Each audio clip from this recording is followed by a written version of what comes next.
Hey guys, it's been a very long minute and I'm now a doctor, hey? So I've been very busy trying to become a doctor, studying for exams and all of that, and I've been absolutely just did not have time basically for content making. But I'm trying to jump back in, and you always know that there are two things that are very dear to my heart. I mean, if you've been following my content so far, you know there are two things that are very dear to my heart. The first is mental health. I don't joke with mental health. It's very crucial, it's very important to me. Being that I've dealt with a lot of mental health issues myself, still dealing with most times. But so therefore I'm empathetic to that aspect of life, and I like to talk about it and just, see if I can help in any way I can. The second aspect obviously is matters of the heart. I like to see, I love love. I'm a lover girl. I love love, and most people would think that's a lie because but I love love. I just love it to be in its purest form as God intended. So I talk about all of the nuances and the issues that we face in love and relationships and all of that. Sometimes I go political, but for this episode, let's not waste time. I want to talk about mental health as it relates to sexual intimacy, focusing on girls now. So what I want to just touch on briefly is how to navigate being sexually active as a female while protecting your mental health and being sure that your mental health is guarded, so to say. Because we live in a society where women are held to a different sexual standard, we're held to a different moral standard. Things that men would do and get away with, women not so much. That is the reality of things. There's nobody that will hear this and say, oh, that's not true. That is the reality of things. I mean, a man can have a lot of women on the side, and while everybody knows that's immoral and that's not responsible, nobody really castigates him at all. But if a woman does the same, then there are issues.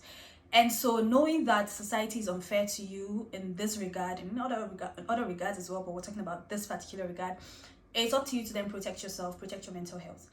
And I want to specifically talk about how you deal with the private part. So not even the things that come up in public or the things that are now thrown out to society where they have to judge you and stuff. No, but just you privately, things that happen between you and your partner or your lover that affect you mentally, that you should be cognizant of and be careful of, be wary of, basically. The best thing, I will say this anytime and anywhere, is to abstain. If you're not married, abstain. Just abstain. It's the easiest way, it's the best way to just rid yourself of the consequences and the problems like pregnancy, sexually transmitted diseases, mental trauma, societal issues. Abstain. But if you cannot abstain, because I am no hypocrite and I know that a lot of times it's actually very difficult to abstain. So if you cannot abstain, at the very least, equip yourself with the tools necessary to protect your mental health, your physical health and all of that. But I'm going to focus on mental health for the purpose of this video. Now, first things first, as a woman, if you're going to be sexually active, ensure it is one partner. You should not be jumping from partner to partner, and that's not even safe for you health-wise. It's not safe for you mentally, psychologically. You should try to stick to a partner, at least for a long duration of time. I know relationships end and you move on, but be very slow to initiate sexual contact for as much as you can, as much as possible. Be very slow to initiate sexual contact. That is not a thing that you jump into lightly. There is a reason why God intended it for marriage, because it's supposed to come with a certain level of commitment where you can then deal with whatever consequences that come off of that. So be very slow to jump into sexual entanglement. If you do jump into it, make sure the person you are with is emotionally mature and emotionally intelligent as well. I mean, I believe if you're emotionally intelligent, you are emotionally mature, but let's just say it that way: emotionally mature and emotionally intelligent. I read somewhere where it said that men become emotionally mature at age 43, and I was just done. I was just like, wow, that explains a lot. And obviously I went and checked for women, and it said women become emotionally mature at age 32.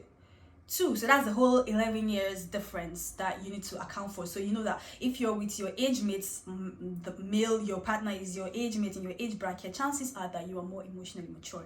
And that's why women more in sync with their emotions, so to say. They're more connected to their emotions. They're more so than men. So you also need to factor that you're going to be on a higher wavelength emotionally in most cases, not in every case, in most cases, than your partner who is male. So you need to be very careful and take responsibility for your own actions, because you're an adult. Now I'm speaking to only adults. So be cognizant of the person you're sexually active with. Be sure he's emotionally mature. You have no business dealing with an immature man in any sense of the word, because that will cause you problems down the line. Believe me, you hear situations or you see situations online where a woman's nudes has been posted, or some sexual video has been posted by a male counterpart, or some such shaming or whatever. That's because that girl was dealing with somebody who is emotionally immature. There is no way a mature man would do that. So be very careful about that, because these are one of the issues that would cause you to have mental breakdown, basically. Number 2, but very sure, this also still ties into emotional maturity. So everything is going to tie into emotional maturity, because basically when the man is emotionally mature, you are emotionally mature, all of these issues would be taken care of. So everything I'm going to say is going to tie into emotional maturity. But number 2 is, be sure that the person you are sexually active with, person, not people, person, is a person you can say no to, and he would accept that, respect your wishes, and back off. Because if, take for instance, you are in a sexual situation and you're not really into it, you want to stop, and you say stop and he keeps going, that's rape. Even if there was no penetrative action, he just kept going and just kept still kissing you or still touching upon you, and you're saying, nah, stop, I'm not really, and he doesn't stop, that's molestation. It is what it is. And whether you like it or not, even if there was no penetrative action and it was not actual what you consider rape in your head, this was still molestation. This was still he's crossed the boundary. And if you watch one of my other videos, I talked about how sometimes some things that you did not register as abuse, your soul has registered it as an abuse, and it will still have the same impact. So when that happens, you're still going to have the same psychological, mental impact. You're going to notice that your self-esteem is sort of affected. Your self-image, the way you look at yourself, is a bit affected. You're beginning to have self-pity, self-bitterness, looking down on yourself, a bit of emotional lockdown and stuff, because you're with somebody who did not respect your wishes, who did not stop when you said stop. So you have to be with somebody that you are sure if you say stop, he's going to stop. And not someone that will stop and be manipulative, not someone that will stop and be, gaslighting you, or not someone that will stop and try to make you feel bad about it, or be sulking all through, or just be acting weird and just upset because you said stop. It has to be somebody that is mature to say, oh, okay, no problem, that's fine, let's do something else, let's watch a movie, hey, let's chill, let's play a game, and would still keep the company alive, not act like a child. Emotional maturity. 3, you have to be responsible for your health. So in this case, you are the one who should be emotionally mature, because while men get emotionally mature faster than men, there are still a lot of women who are emotionally immature. Okay, I'm trying to make sure I get my words right. Emotionally immature. So she might be an adult, but she's not mature emotionally.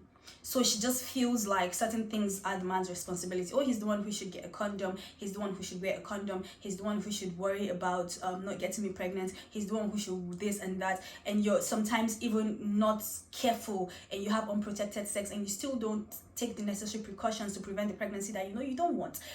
You're not careful. That is your responsibility. Your body is your responsibility. Why you should be with somebody who respects you enough to protect your health, to protect your life, not put you in certain situations that he knows you're not ready for.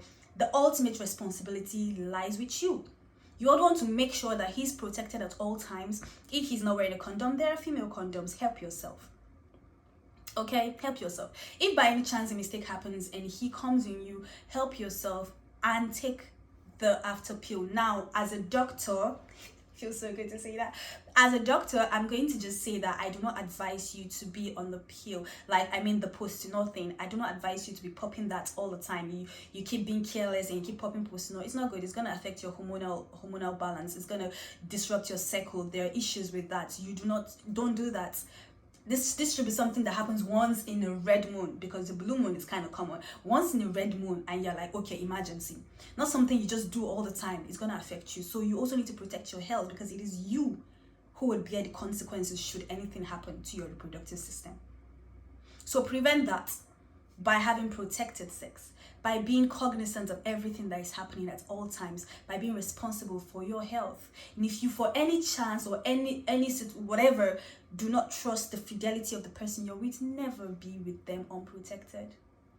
Even married couples, I would say that if for any reason you have an intuition, because I'll say this for ladies, our intuition is very strong. If you ever have an intuition that a person is cheating on you, do not be sleeping with them unprotected until you have gotten concrete proof of whether or not that is going on and whether or not he's healthy. Just protect your life, because nobody's going to protect it like you would. And that's just all I want to talk about: emotional maturity while being sexually active. All of this will help to prevent you from having mental health issues, because you see a lot of people with low self-esteem, inferiority complex, just self-doubt, self-bitterness, self-loathing. They can't carry themselves as they should, like queens. They're just very affected, and they take that baggage into every relationship, and it doesn't work, and they don't have the cognizance or the wisdom, shall we say, to step back and try and just reinvent their life and just be introspective and just know, okay, what's going on? Why is all this happening? Do I need to heal? Do I need to fix some certain things? Let me be by myself for a bit. There's nothing wrong with being single.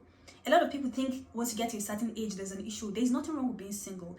If you know there are issues that you're trying to heal from, that you're trying to unlearn, that you're trying to fix, do that before you get into another relationship, because you will simply ruin that relationship. And I think I have a video about that as well.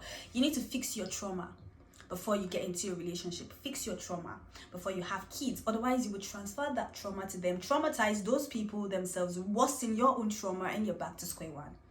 So when it comes to being sexually active and your mental health, be very cognizant, be responsible, take your own life in your hands, and be careful. And if you can, abstain.